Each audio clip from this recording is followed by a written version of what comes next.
Assalamualaikum dan salam sejahtera semua. Apa khabar? Hello semua, ya apa khabar semua? Ya, Alhamdulillah. Okey, petang ni kita bersiaran secara live di Facebook Tamu Asia. Selalunya kita buat hari Khamis je Naj. Hari ni agak istimewa kerana kita ada tetamu yang juga istimewa yang dibawakan jauh. Oh, jauh betul ni. Agaknya dia paling jauh sekali. Paling kita jauh dapat sekali. tetamu. Betul, paling jauh sekali. Okey, baiklah kita sebelum tu kita jangan lupa untuk like dan share di Facebook anda. Ni aku tengah nak share ni ha. Sharekan, like dan share, dan sekiranya anda punya pandangan dan soalan yang nak tanyakan pada Tika dan Naj ataupun tetamu jemputan kami pada petang ini, silakan gunakan ruang komen di bawah untuk membuat pertanyaan. Okay? Alright. Baiklah. Tetamu kita pada hari ini sangat-sangat istimewa kerana dia dijemput khas daripada luar negara. Okey, luar negara. Kita persilakan, kita perkenalkan saudara Ilyas Muhammad yang kini menetap di Amsterdam. Apa khabar Ilyas? Hai, apa khabar semua? Selamat pagi daripada Holland. Tapi dah dekat dengan itu kiranya bukan di Amsterdam lah sekarang ni ya? Sekarang tak di Amsterdam, sekarang dekat border Belgium. Okey, border antara Netherlands dan Belgium. Betul, dengar tu Naj, border. Kita masih lagi lockdown di Selangor, okey? Kita dah bebas. Kita lockdown ni PKP. Sana relax je. Exactly, relax. Dah tak payah pakai mask, tak macam kita. Betul tak? Alah, ini memang sangat jealous ni, you know. Betul jealous. Tapi tahun lepas teruk juga kan. I lupa nama tempat ni, sekejap tanya sekejap Bas, okey. Ada senam pada di Valkenburg ni terkenal dengan tempat percutian lah. Tempat percutian sebab dia di sempadan Germany, sempadan Germany, sempadan Belgium. Dia dekat. Jadi dapat banyak pelancong daripada Belgium yang datang bershopping sini dan juga pelancong daripada Germany. Jadi kalau kita pergi ke bandar Valkenburg, kita boleh dengar macam-macam bahasa. Ada yang guna bahasa, yang orang Belgium yang guna bahasa Perancis, and then orang Germany yang cakap Jerman lah. So sini dia punya logat Dutch dia pun kalau macam I kena pasang telinga betul-betul sebab dia pekat sikit macam Kelantan. Kita di Malaysia ada Kelantan gitu lah. Kelantan. Dia memang pekat gila. Okey. Bercakap tentang Kelantan, tapi Ilyas sendiri orang Terengganu kan? Saya mak saya pure Terengganu lah, mak saya. Tapi bapak saya dia half Kelantan. Half Terengganu. Okey. Nah itu I boleh cakap Kelantan apa semua lah. Okey. Itulah berapa lama agaknya dah menetap di Amsterdam? Di Amsterdam sebab saya dah tinggalkan my lifetime lah. Kalau nak kira lebih daripada separuh daripada usia saya dah di Eropah kan, sebab saya dah tinggalkan. Jadi di Holland daripada 90. Tahun 90. Tahun 90. Okey. Sebelum tu saya di UK kan. Okey, sebelum tu di UK dulu. Alright. Okey, sebelum untuk makluman pendengar kita semua kan Naj, mungkin boleh Ilyas boleh berkongsi latar belakang, kenali dulu siapakah Ilyas Muhammad. Saya secara ringkas lah. Saya selalu flashback masa kecil-kecil dululah. Saya memang dari kecil memang minat saya memang hanya ke arah seni lah. Kiranya daripada umur 3-4 tahun tu saya dah mula semua buku my sisters punya, my brother punya buku-buku sekolah exercise diorang selalu koyak-koyak sampai selalu kena pukul dengan bapa. Suka sebab tak ada conteng-conteng ya. Kita kekurangan material untuk nak buat melukis nak apa kan. So jadi apa yang ada itu je lah yang kita gunakan. Jadi saya selalu copik bila diorang tak ada buku sekolah dalam, selalu I koyak dan buat lukisan apa semua kan. And then bila so daripada umur 4 tahun dah memang aktif lah. Aktif, and then my mum pun dia aktif dengan macam-macam aktiviti seni. Dia ada dia boleh bertenun bertenun songket. My mum daripada so family dia memang and then banyak macam nenek I sebelah mak I dia involved dengan dia buat potteries. So dia pun memang buat macam buat periuk belanga. Zaman dulu kan semua masak pakai periuk apa ni selut kan, selut tanah liat kan. Betul. So and then my mum dia boleh macam dia, kalau menganyam tikar, mengkuam dengan bakul apa semua, handbag apa semua ni memang turun saji semua memang buat lah. So my sister semua kita memang kat rumah tu memang aktif dengan benda-benda gini lah, benda-benda craft dengan kan. craft benda craft tangan. And then sebelah my bapak pula dia suka buat patung wayang kulit tau. So dari kecil I selalu copy dia punya patung wayang kulit tu, macam-macam karakter kita memorize lah, siapa macam karakter. Siapa Seri Devi, siapa apa-apa semua selalu dia buat pada hardboard kan, semua kulit apa ni, kulit kambing kulit selalunya kan, kulit lembu, kulit kambing. And then dia selalu mengukir kayu juga, banyak dia guna ukiran kayu. Ukiran yang untuk rumah, perhiasan rumah, and then selalu buat sculpture jugalah. So dari situ I selalu curi-curi lah, curi guna tools dia tu kan. Kadang-kadang kena marah, kena pukul, selalu pun biasalah, dia private, barang-barang dia private semua kan. Iyalah. And then dia banyak juga buat macam bakul rotan, bakul buluh semua dia boleh buat apa semua. So mungkin dari situlah agaknya minat tu dah memang apa ni.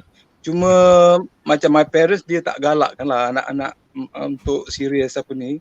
Cuma yang macam I yang hardcore lah, yang degil. Memang nak teruskan apa ni kan.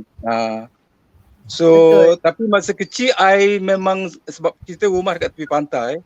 So I paling suka I selalu melukis kat tepi pantai. I suka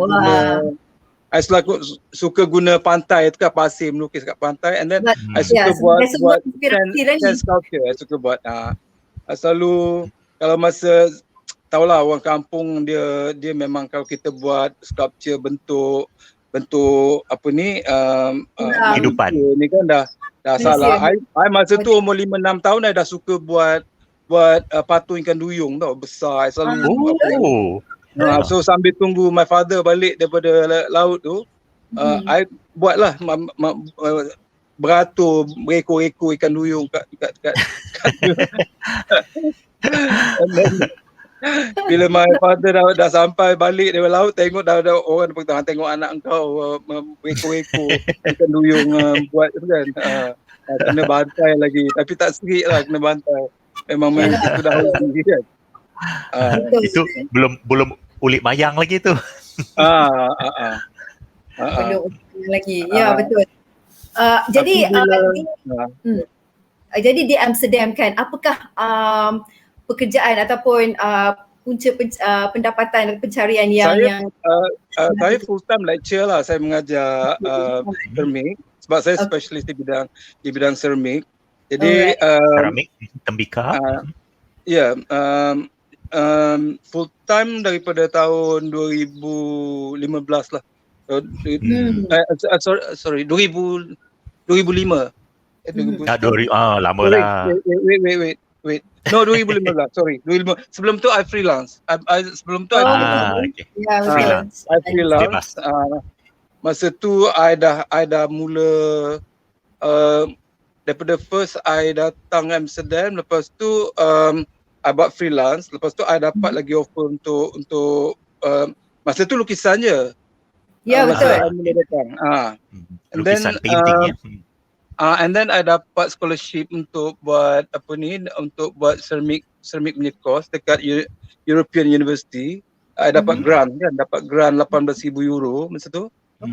Untuk and then I dah habis study tu okeylah, dah dapat offer untuk kerja full time kan, untuk mengajar. So I just ambil lah. So sambil mengajar tu, sambil sebab sini mengajar dia banyak freedom kan. Kita boleh masa mula-mula start ambil 4 hari seminggu. Kita boleh pilih nak 4 hari ke 3 hari, nak 5 hari pun boleh, tapi sebab I nak masa untuk untuk buat kerja-kerja sendiri ya. Kerja sendirilah. So kita boleh pilih lah. So sampai sekarang ni I just buat dalam maksimum 3 hari lah, 3 hari seminggu. Kalau saya buat 2 hari je seminggu kerja. Lepas tu boleh pilih lah, tengok kalau sibuk macam mana, program macam mana. So dia flexible kat sini. Okay. Seronok tu. Antara kerja-kerja seni karya-karya seni lah yang paling Elias berkecimpung sekarang ni, selain daripada painting, yakni lukisan, banyak buat sculpture archer. Sculpture, ya. Saya sejak 3 tahun lepas saya fokus pada siri African, Faces of Africa. Sebab saya tengah buat deal untuk solo exhibition di museum kat sini. Jadi saya pilih daripada semua tribes daripada Afrika, sebab Afrika ni dia banyak tribes kan, dia beratus tribes ada. So jadi saya cuba saya kumpul siri ni sebanyak yang mungkin dululah, sebab pasaran pun bagus untuk siri ni. Kita boleh, maknanya kalau buat sculpture lain tu boleh juga kan, untuk sebab sculpture saya sesuai untuk luar, untuk taman dan juga untuk dalam rumah. Jadi size yang saya buat sekarang ni memang size untuk museum semua. Tapi ada jugalah, ada collectors yang suka, yang dia beli juga. Jadi sambil buat, sambil kumpul nak completekan siri.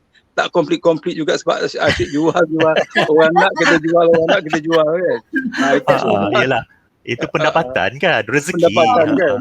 Rezeki kita tolak je lah. Yalah.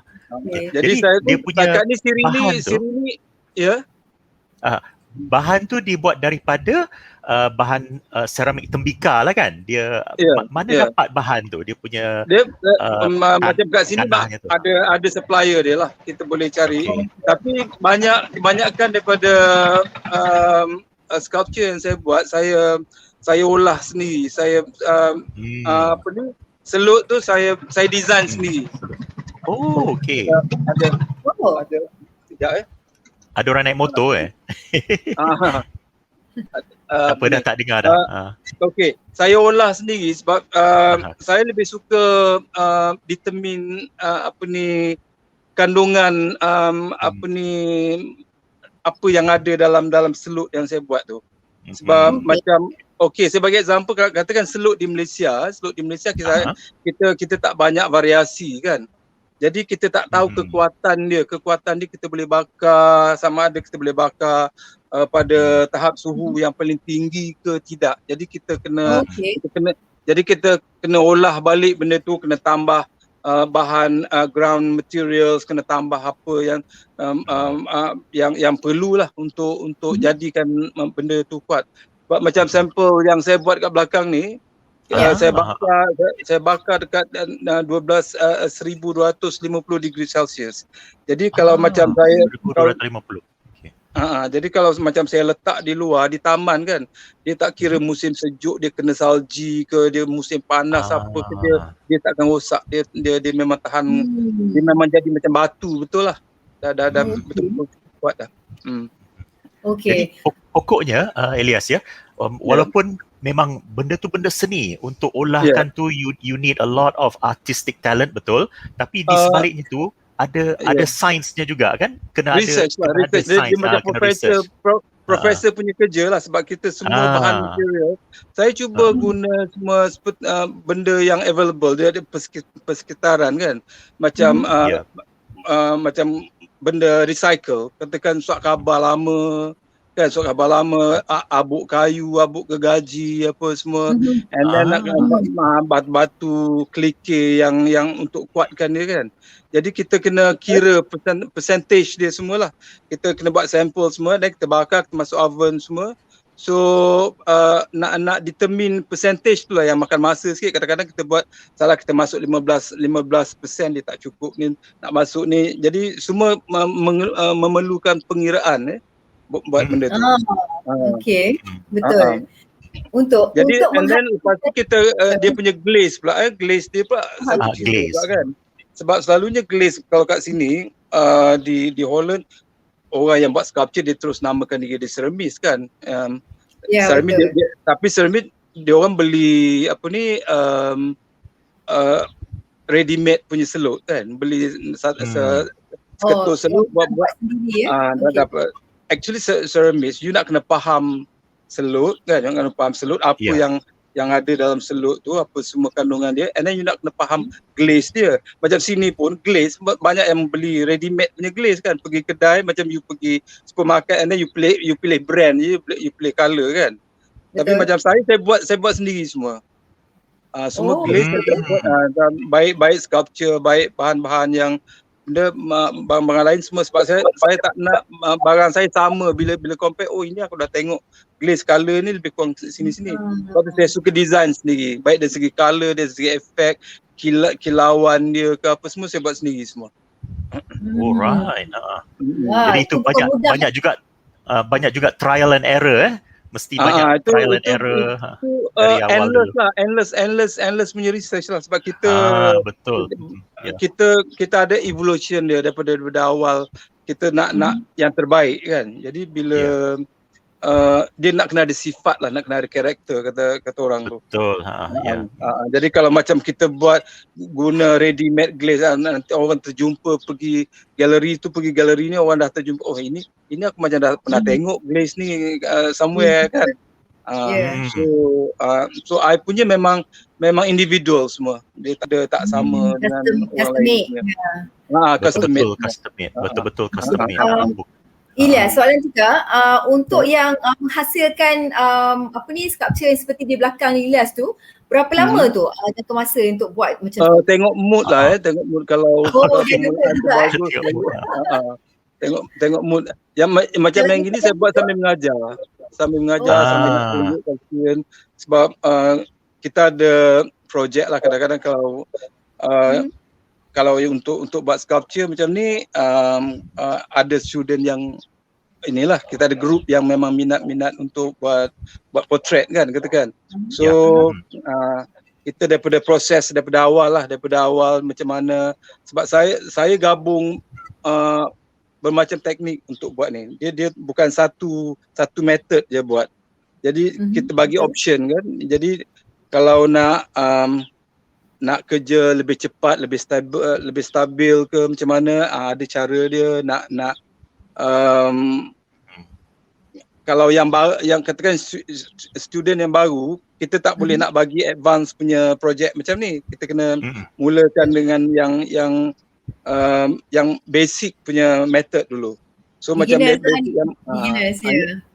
ini dah basic, advance punya basic dah. Jadi I selalu campur, gunakan lebih kurang 5 different teknik lah katakan untuk buat ni. And then kalau saya buat sendiri, kalau tak mengajar lah, kalau saya ada masa sendiri, saya buat dalam 4 hari 5 hari dah siap lah. Cuma nak tunggu proses kering apa semua, lepas tu proses pembakaran apa semualah.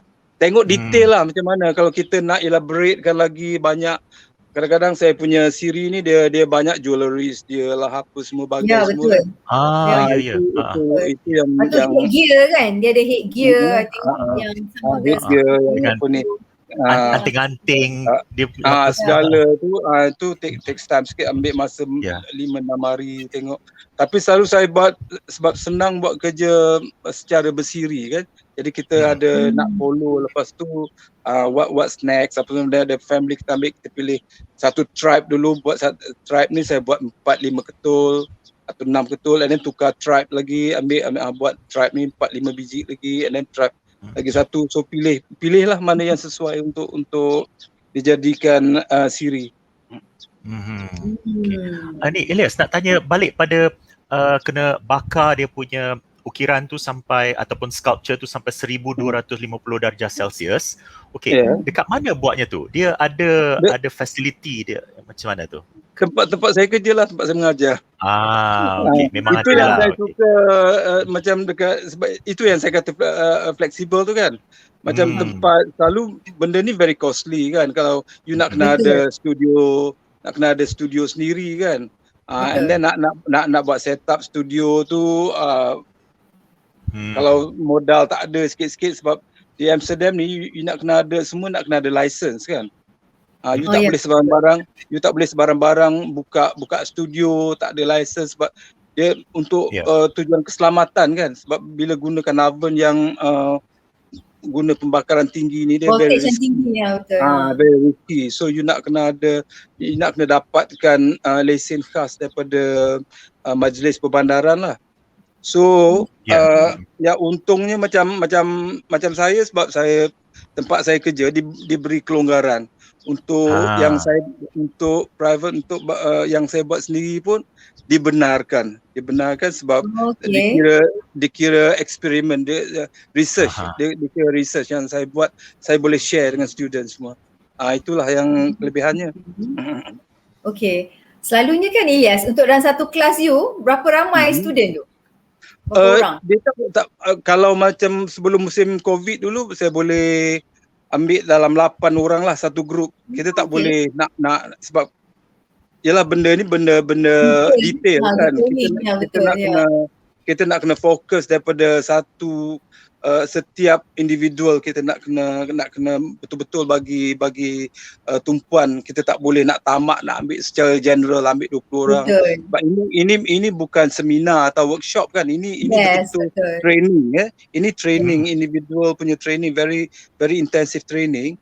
Tapi sekarang ni bila musim COVID, kita mula-mula tu dihadkan 4 orang je, tak boleh sebab penjarakan apa semua kan, dan tak boleh ramai-ramai orang kat dalam apa ni. Tapi lately dah dibagi kelonggaran, dah boleh ambil 6 satu grup. So selalu kita ada grup pagi and then grup petang. Gitulah kita. Dia tak boleh the whole day, it's very tiring. Benda ni kalau you nak fokus the whole day nanti you apa ni kan. Sebab dia nampak simple, tapi sebenarnya dia banyak guna energy tau, banyak guna pemikiran, banyak apa ni. So yang saya cuba susun program, kita coordinatekan benda tu biar student pun selesa apa semua kan. Dia orang tak terlampau penat. Kita bagi masa just cukup untuk satu hari. Betul. Yang students tu dia dari mana agaknya? Selain daripada Belanda graduate daripada art school semua kita ambil. Okey. Ini memang dah ada basic lah, bukan yang dah ada basic art, yang at least yang dah apa ni lah. Kita kalau nak, ada juga kadang-kadang kita buka ruang lah untuk orang-orang apa ni, tapi tengok musim ya. Kadang-kadang kalau kita ada ruang dalam program tu, kita katakan kita ada masa cuti, musim cuti, so kita buka untuk workshop. Katakan untuk 2 minggu, 3 minggu, kita buka 6 session gitu. So you boleh register untuk 6 session untuk pengenalan tentang ceramic. You belajar daripada basic, what ceramic can do, apa semua kan. And then ada yang ramai orang yang dia orang minat bidang ni, tapi dia tak yakin benda ni boleh menjamin income, punca pendapatan. So dia orang pilih kerja lain. Tapi minat tu masih ada. So bila kadang-kadang dia pencen, dia orang berhenti kerja, dia nak cuba balik. So kita buka ruang. Kita buka ruang dekat dia orang, so datang enroll kat kita, dia boleh cuba, kita boleh tengoklah sejauh mana. And then surprisingly ramai kita tengok, kita dah within 2 sessions tu kita dah tengok natural talent tu, dia dah boleh pergi jauh. Banyak. So kita bagi ruang macam tu. Itu. Okay, dalam waktu lockdown kan, semua kan, the whole world is actually lockdown. Pandemik So, lah, pandemik. Pandemik. Kita tutup lama. Itu masa mula-mula saya yang tahun lepas saya balik ke Malaysia tu kan. Betul. Saya balik sebab sebenarnya saya balik untuk nak uruskan pameran kat sana kan. Bulan 3 saya sampai je sana terus lockdown kan. Terus pameran kemana terus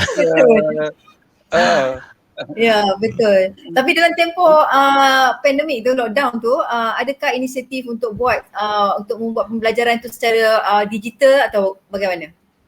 Saya tak buat virtual. Masa tu saya guna untuk melukis. Saya guna sebab masa di Malaysia pun saya banyak menghabiskan masa dengan melukis.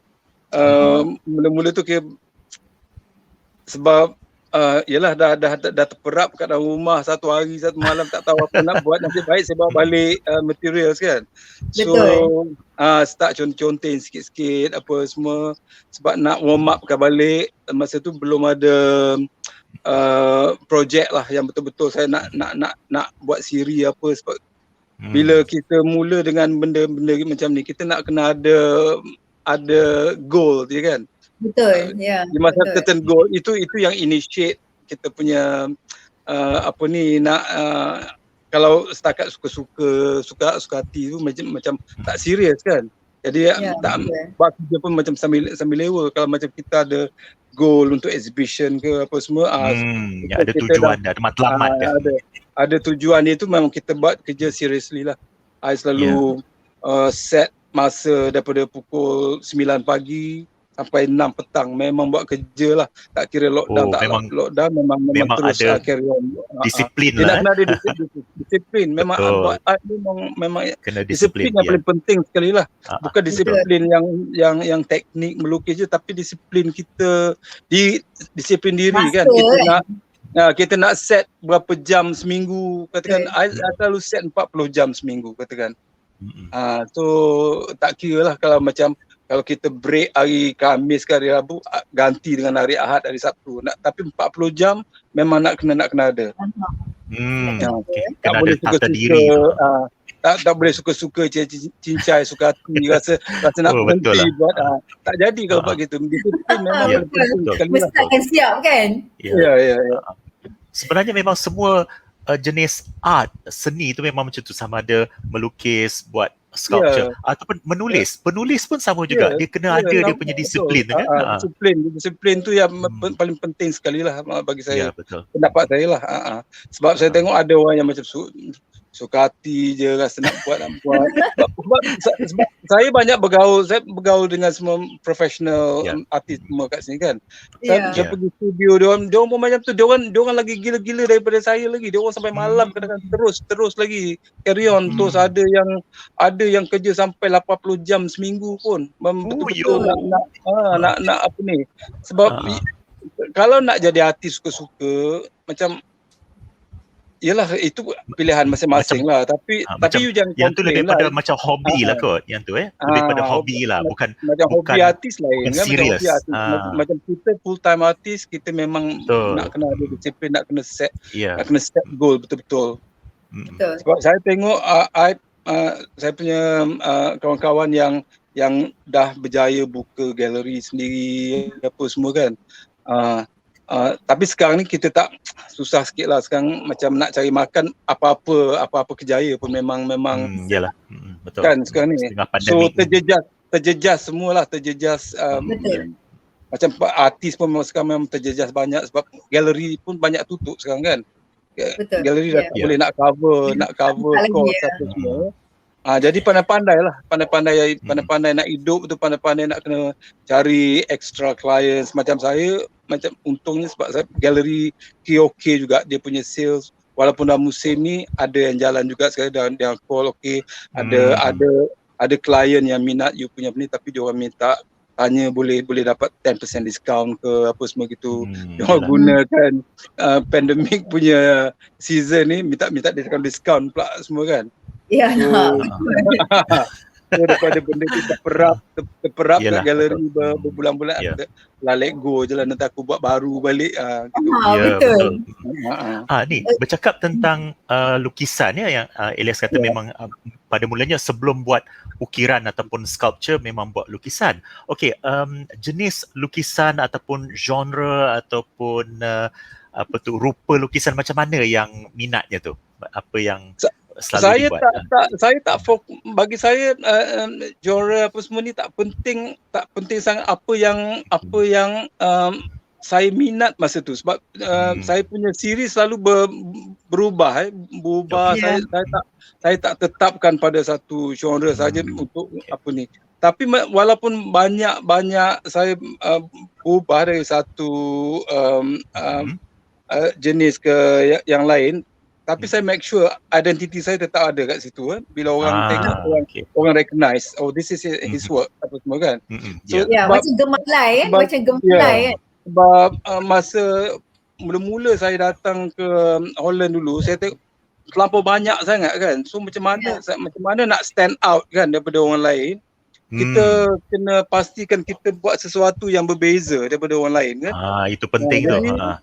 Itu penting. Ada identiti ya, ada identiti sendiri tu penting. Identiti sebab ialah kalau macam di Malaysia kita walaupun ramai pelukis apa semua, tapi sifat Melayu banyak kita boleh tengok, kita boleh tengok sifat Malaysia, sifat seni Malaysia dia macam dia bukan saya rendahkan martabat ya, tapi dia memang backdated sikit kan, backdated ke 60s 70s gitu kan. Dia tak berapa avant-garde. Maju belum laju ya. Tak berapa avant-garde. Kalau macam kat sini, sebab jumlah bilangan artis tu ramai sangat, so bila kita nak kena rajin survey tau, nak kena pergi gallery, nak pergi kalau ada art market, kalau ada convention apa-apa, kita boleh tengok, and then apa yang menjadi tumpuan kan, apa yang selalu you have to find something remarkable, tahu tak? So I fikir-fikir, cakap okey lah saya buat. Masa tu early 90s gouache is very in lah, very trendy. Gouache. Gouache dia lebih kurang macam poster color, tapi dia more flexible. You boleh buat cair, you boleh buat pekat, you boleh buat style macam-macam. And then sebab saya karya saya suka movement. Saya tak suka benda static je gitu kan. So saya suka macam dance movement, sports movement, macam dynamic gitu ya. So dia ada dynamic sikit bila kita tengok benda tu macam lively kan. So saya fikir benda ni okey kalau kena try yang ni lah. So saya start dengan sport series dulu. Kumpul dulu, saya kumpul. Bila saya kumpul masa dekat Amsterdam dia ada art market kan. Dia every week you boleh sewa dia macam gerai tahu tak. Dia art market tu dia besar, dia kadang-kadang dia buat 2 hari, kadang-kadang Sabtu Ahad, tapi yang paling famous yang tengah-tengah kota Amsterdam tu dia dekat dengan Rembrandtsplein. Dia ada dia memang jadi tourist attraction kat situ.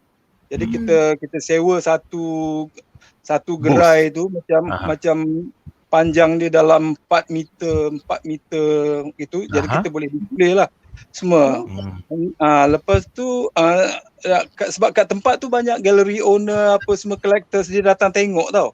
Dia datang nak discover new artist apa semua kan. Sebab yang sewa tempat tu dia dari berbagai golongan, ada daripada student yang baru graduate, nak diorang nak cuba-cuba jual lukisan orang artwork tu.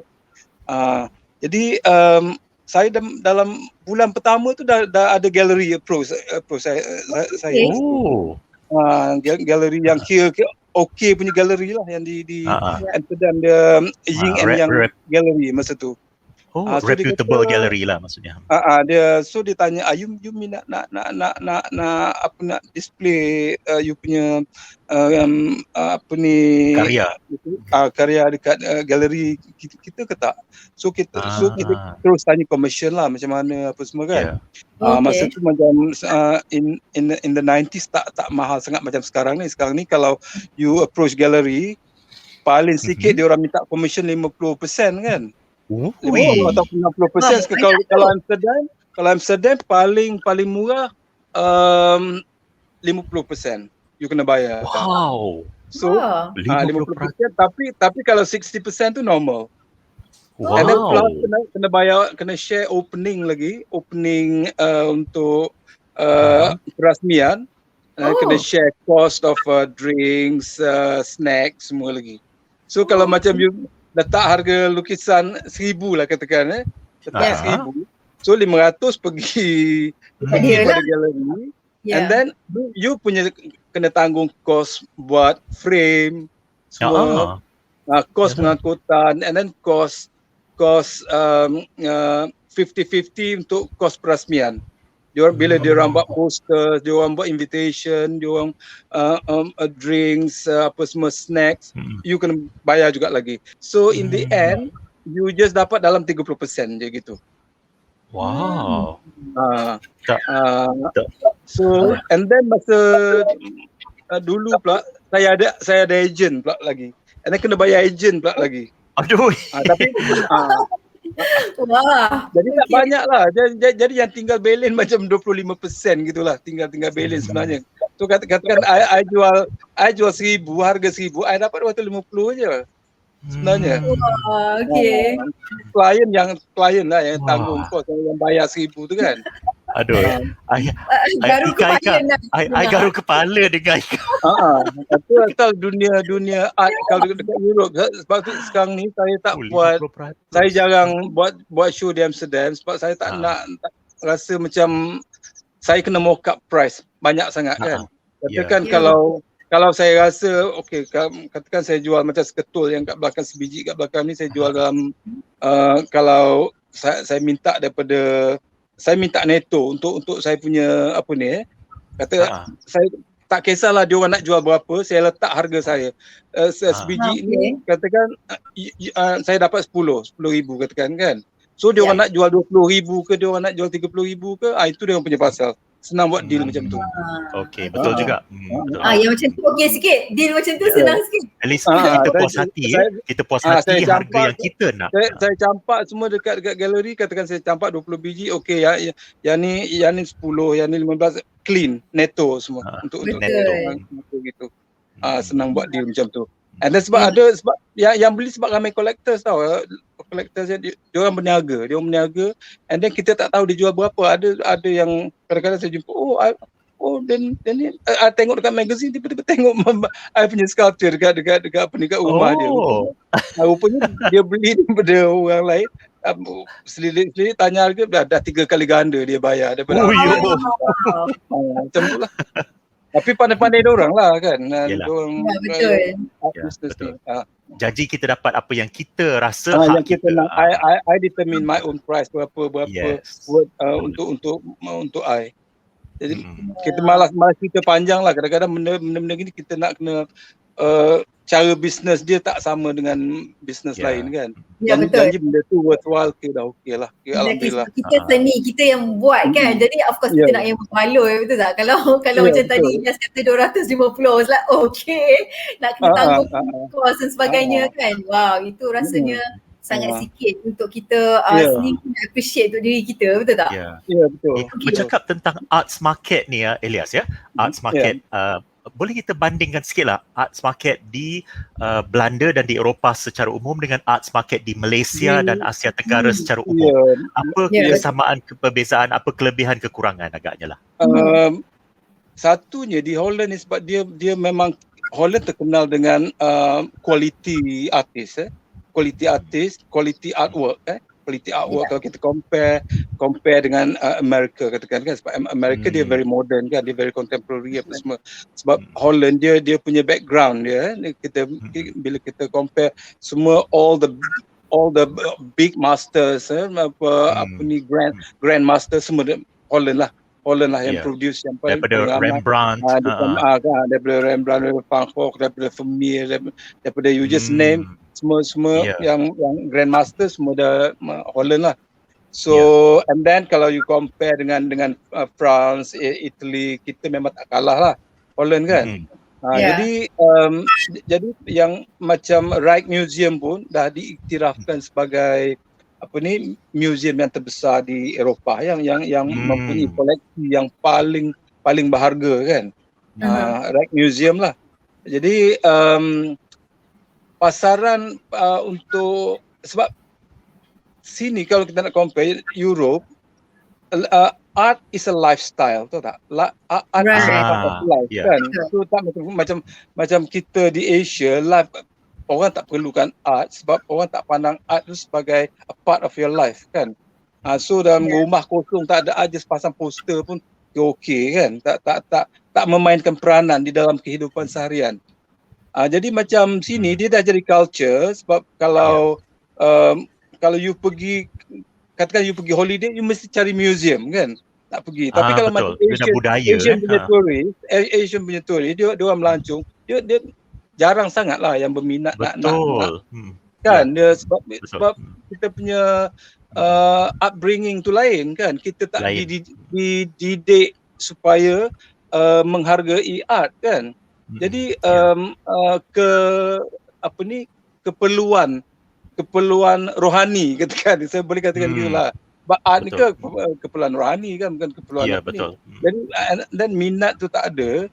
Jadi susah nak dibandingkan sebab di Eropah memang art ni dah jadi makanan jiwa katakan kan. Jadi semua cantik tu, makanan jiwa tu cantik. Yang tak berminat, dia orang tak, walaupun tak berminat di bidang seni, tapi dia orang menggalakkan anak-anak, katakan anak-anak tunjukkan bakat di bidang seni, dia orang tak menghalang kan.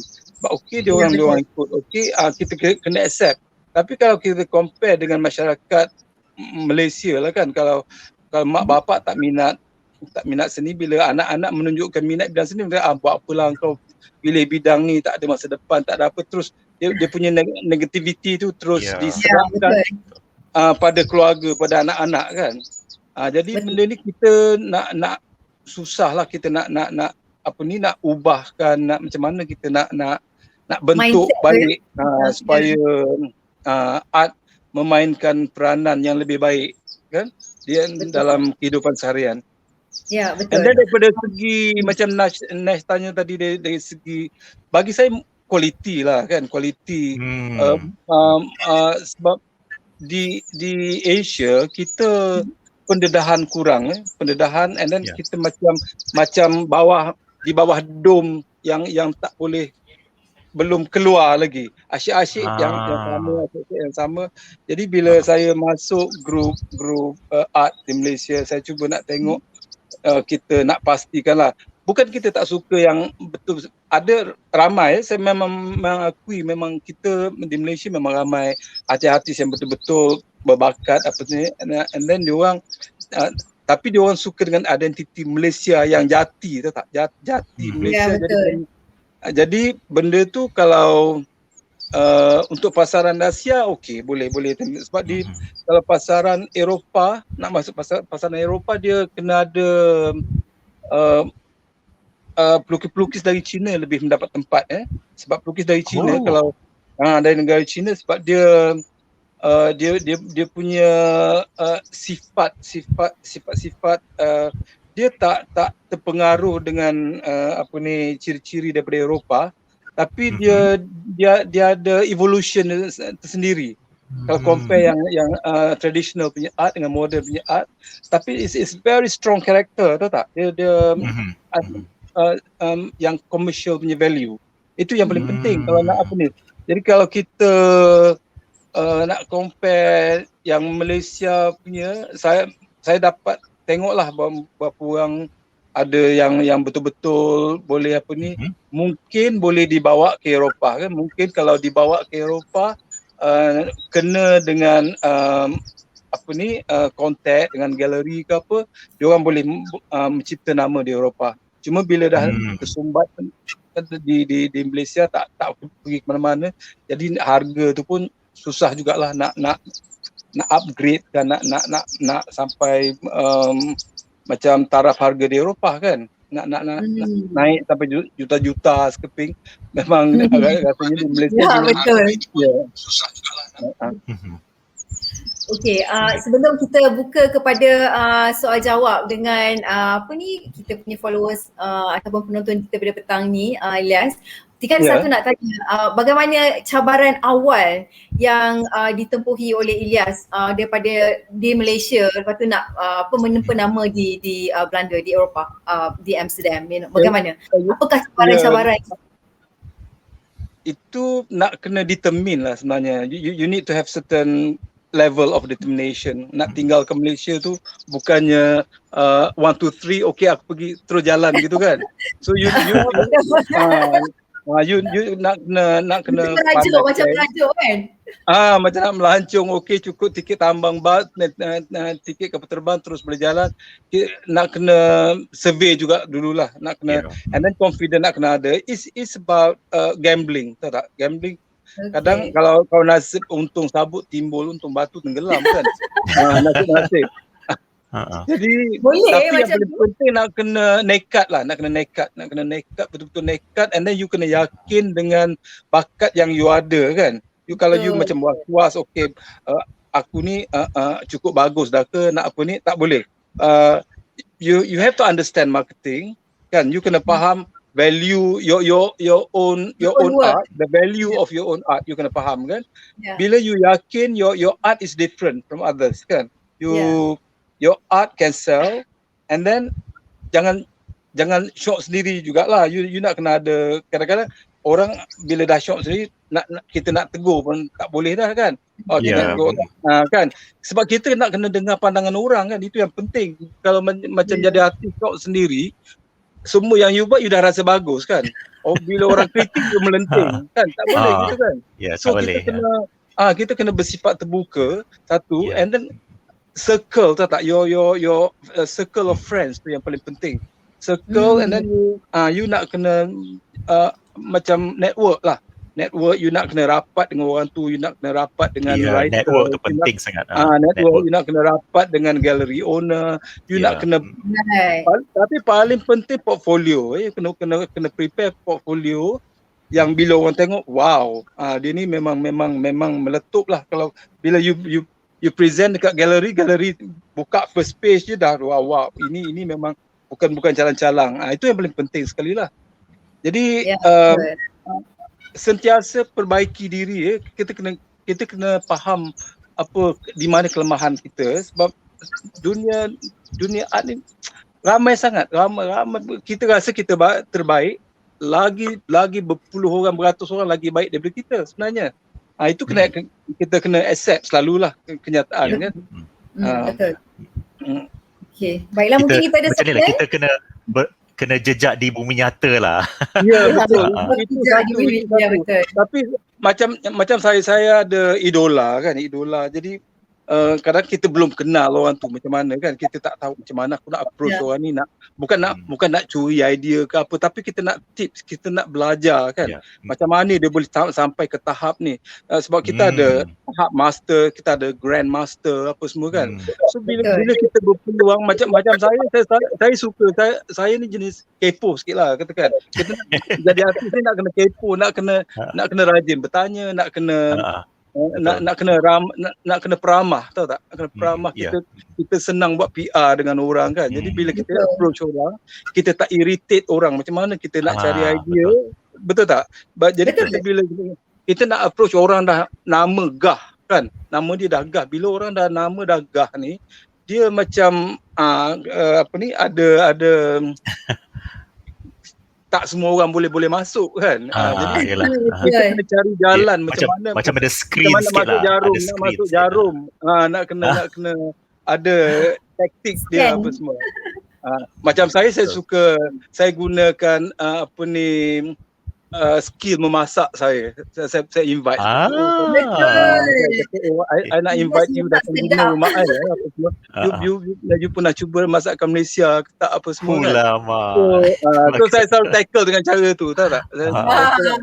And then bila memasak dinner tu kita korek-korek lah pelan-pelan dia punya rahsia apa semua. Nak kena pandai-pandai lah kata hidup merantau ni memang kepala nak kena ligat sikit lah. Ya betul. Ya setuju tu. Okey, mungkin kita ada soalan ya Naj? Nampaknya ada soalan tu. Bagus. Okey, jom kita tengok soalan. Silakan Nika kalau you pun nampak ini yang pertama. Daripada Dino Ahmad Din. Could you tell us how much is the cost per piece of your sculpture at the average? Yes. Yang macam yang kat belakang ni, background ni. Katalah sebagai contoh. Macam di belakang tu. Sebagai contoh. Yang macam ni from 15k Malaysia. 15k Malaysia. Okay. 15k Malaysia. Alright. Okay. Alright. Okay, lagi kita ada soalan? Kalau painting macam mana? Kalau painting, lukisan, typical painting lebih kurang. I ada dalam selalu dalam dari 20 ke atas. Dari 20 sampai ke so on lah. Tengok apa ni. Okay. Jadi saya jadi belum taraf juta-juta lagi lah. Belum lagi. Kena tunggu jadi mayat. Jangan. Kan? Baru biasa gitulah. Artis kena dia mati dulu baru benda tu jadi rebutan baru naik. Ya, macam Van Gogh kan. Million. Ya. Tak apa. Ilyas, keyword dia belum. Keyword dia belum. Belum lagi. Okay. InsyaAllah. Alright. Okay, lagi soalan Dania? Dania tengah tengokkan soalan. Ini soalan bagus ni. Okay, silakan Naj. Okay. Apakah cabaran hidup dan kerja di Belanda? Mahal ke? Macam tadi you sebut nak masak kan? Jadi nak masak tu dapat ramuan tu mudah ke? Dan sebagainya. Betul juga. Interesting question. Alhamdulillah di sini kalau macam bahan mentah tak mahal sangat. Kalau macam dari segi sayur, daging apa semua lebih kurang macam kalau mahal pun mahal sikit daripada Malaysia lah sebenarnya. Kalau kita pergi semua. Cuma kalau bahan-bahan daripada Asia tu, kalau kita pergi Chinese supermarket ke Asian toko ke, itu yang cikit darah sikit. Dia memang harga dia memang tak berpadan patut lah kalau nak kira. Tapi sebab kita nak masak, kita tekak Melayu memang nak kena ada Melayu bahan terpaksa beli jugalah. Tapi saya kalau macam menu saya kalau seminggu tu katakan 3 hari masakan Asia and then lagi 4 hari tu saya tukar-tukar lah. Saya buat French, saya buat Italian, saya buat lagi senang kan bahan-bahan mentah dia tu tak cerewet sangat. Kita pergi supermarket tu boleh capai-capai je segala yang ada. Tapi serius sajalah soalan apa tu soalan bengong. Belacan mudah dapat ke? Ada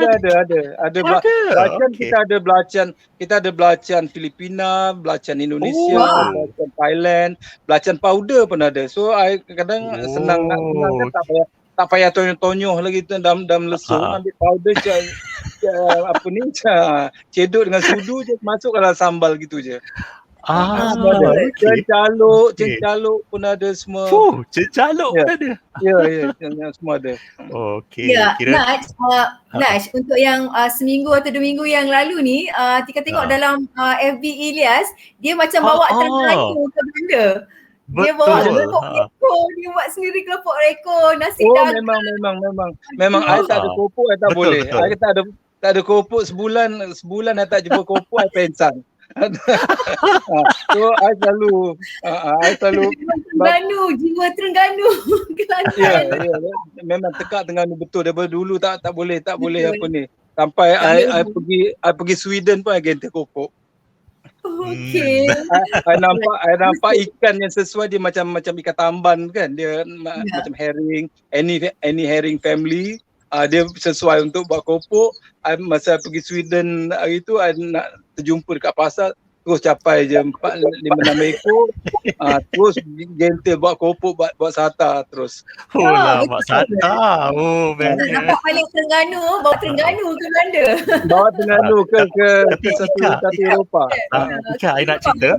Ya. I kan pernah pergi ke Belanda 2-3 kali dan ada sekali tu yang memang I terima kasih banyak Elias dijemput I makan dekat rumah dia dan dia masak Itu very memang simple kan, very simple. Yes. sedap. Sedap dia Memang masak. sedap kan? Itulah.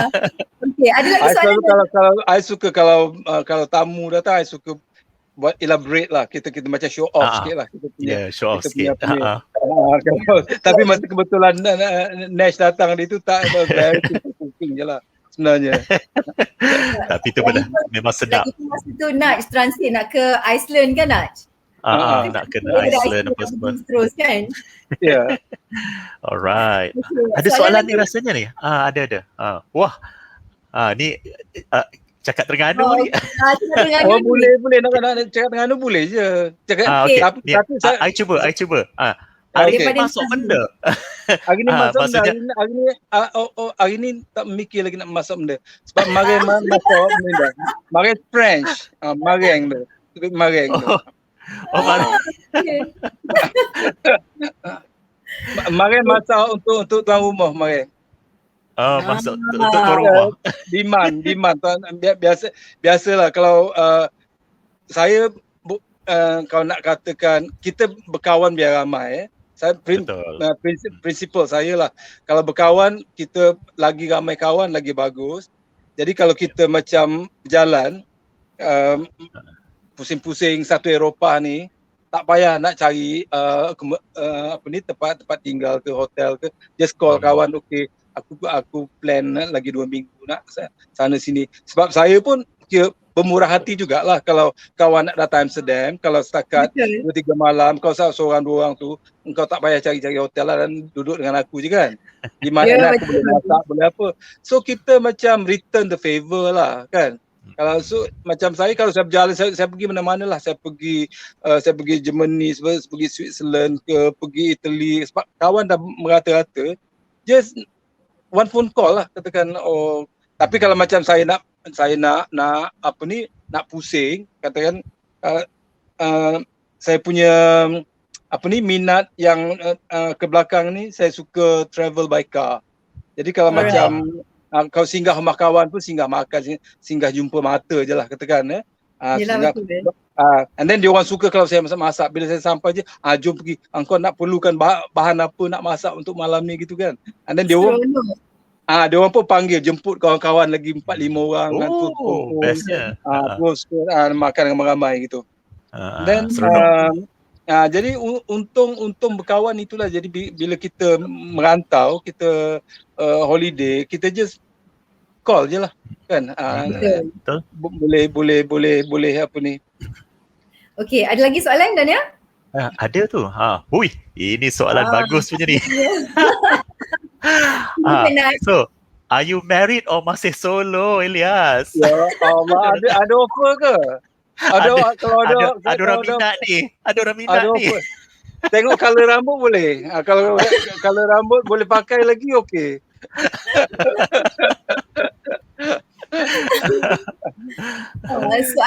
Soalan cupu emas tu. Ada juga cupu emas ya. Sekarang single. Masih single. Single and available. Boleh je. Isi form. Itu penting tu. Borang permohonan. Ada syarat ke? Mesti minat art lah. Syarat paling penting mesti tera masak. Oh lama. Itu bagus. Bagus. Okey, ada soalan lagi ni. Tahniah Cik Elias as great artist di perantauan.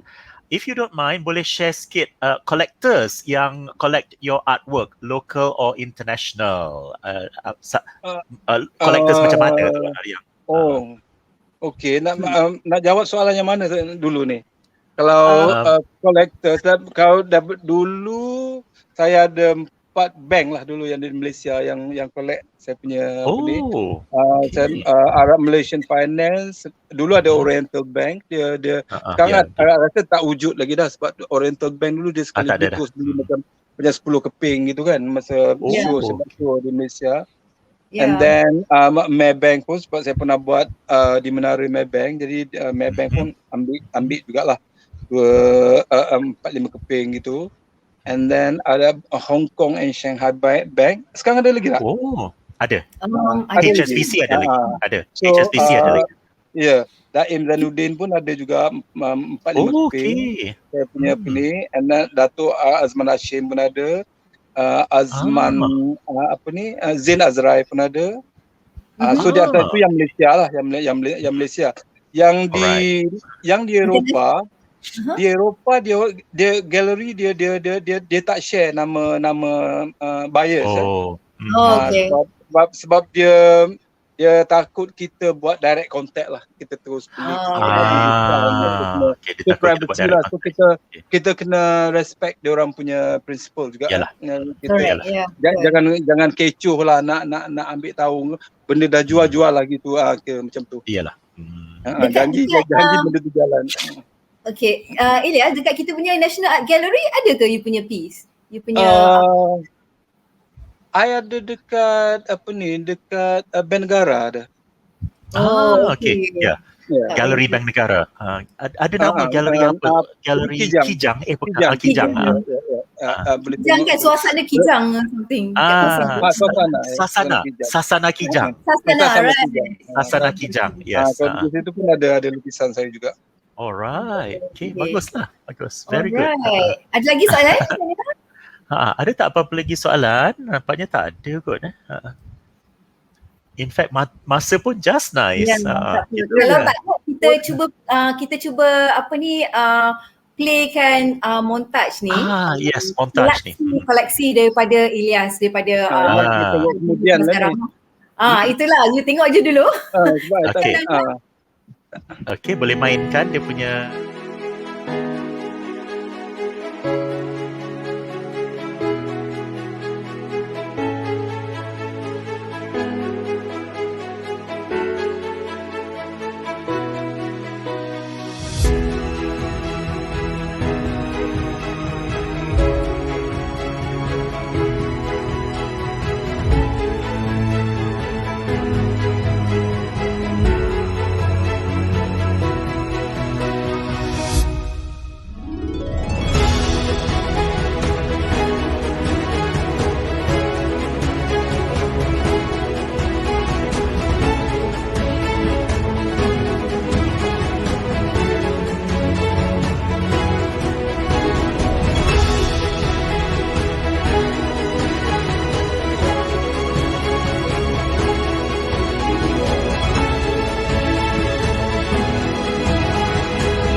Wow. Banyak tu. Ini anak-anak kena tunggu baru boleh betul.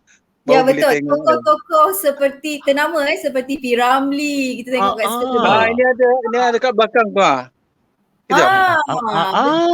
P. Ramlee. I bawa tau all the way. Ya. Alamak. I rasa kena tukar sekejap. Okey, silakan. Kejap semula. Cari position. Boleh nampak tak? Ke bawah sikit, your camera. Wow, look at that. Handsome you buat P. Ramlee. I sedih sangat sebab I love P. Ramlee. I just love P. Ramlee memang. Ya, betul. Kita semua sayang P. Ramlee. Okay. Semua sculpture ni, Ilyas, dia di mana you letakkan? Adakah di dalam galeri ataupun you letakkan I ada 3 galeri dekat sini yang I agih-agihkan lah. Dia under the same owner. Okay, so bila ada exhibition you ambil dan bawa bersama untuk buat display dan sebagainya, ya? Dia galeri ni dia terus dia go on je. Dia kalau you nak pergi macam dia, tapi dia tak 7 days a week lah. Galeri kat sini selalu dia 3-4 hari seminggu gitu je. So or either by appointment dia boleh ataupun you just drop by on the day dia buka lah. Okay, alright. Sebelum rasanya masa dah sangat-sangat mencemburui kita, Nat. Ya, ada satu soalan lagi. Silakan. Betul, soalan profesional. You punya works ni, you punya karya seni, lebih banyak yang memang you buat sendiri ikut you punya desire and then baru jual, ataupun you ada juga yang macam you accept commission? Ada commission, ada yang klien yang minta lah dia. Selalu saya commission untuk family portrait lah. Okay. Saya selalu portrait, kalau family portrait, kalau kat sini saya charge per head. Katakan tengok size dia, selalu from 10k per head. Kalau 2 orang 10k. Macam tu. Tengok kalau you lagi ramai, you nak family 10 orang tu, and then tengok size lah juga kan, tengok size macam mana. Tapi flat rate daripada 10k satu kepala lah. Okay. Interesting. Good to know. Mungkin boleh tunjuk juga suasana di belakang Ilyas tu. Okay, suasana belakang ni lagi lockdown di sini. Cantiknya. So green. Ini cabin yang saya menginap ni. Kalau datang memang sentiasa lah. Dan belakang tu ada kat belakang tu ada kebun sayur lagi, lepas tu ada pokok cherry kat belakang tu tengah berbuah lebat apa semua. Semalam dah kutik-kutik, dah sebakul, dah makan cherry semalam. Tapi sini memang rasa tenang sungguh lah, tenang fikiran. Nampak tenang. Sini rasa dia punya udara bersih, bersih gila lah. Kira Amsterdam tu taklah hiruk pikuk sangat kan, kalau compare dengan udara dekat Kuala Lumpur tu memang habis kan. Betul. Tapi tengah PKP ni udara Kuala Lumpur bersih tau. Agak-agak rindu tak nak balik Terengganu ni? I sebenarnya yelah, sebab I dah selalu tiap-tiap tahun balik kan. Jadi tahun ni tak balik lah. Tapi rumah ada anak angkat. Ada anak angkat yang jaga rumah lah. So Alhamdulillah. Tak risau lah kiranya. Okay. Bagus. Alright, baiklah. Terima kasih banyak-banyak Ilyas kerana sama. Okay, thanks for the chat. Hopefully bila you guys datang Holland nanti let me know kita boleh pusing-pusing. Kita boleh buat program, kita ronda Eropah sekali. Alright. Nanti kalau ke sana kita boleh ronda bersama. Kita ronda lagi satu bicara bersama Atika and Naj dari Belanda nanti kita buat. Looking forward. Okay. Baiklah, terima kasih banyak-banyak kepada anda yang sudi bersama kami di ruangan Tamu Asia. Di Bicara Bersama Atika dan Naj. Sekiranya anda mempunyai sebarang soalan, boleh emailkan kepada atikaandnaj@gmail.com, dan kami sentiasa bersiaran setiap hari Khamis, kecuali pada hari ini saja kami bersiaran pada Ahad. Kerana Ilyas. Special untuk Ilyas. Alright, terima kasih banyak anda semua. Stay safe dan jumpa lagi minggu hadapan. Okay, jumpa lagi. Bye. Bye. Assalamualaikum.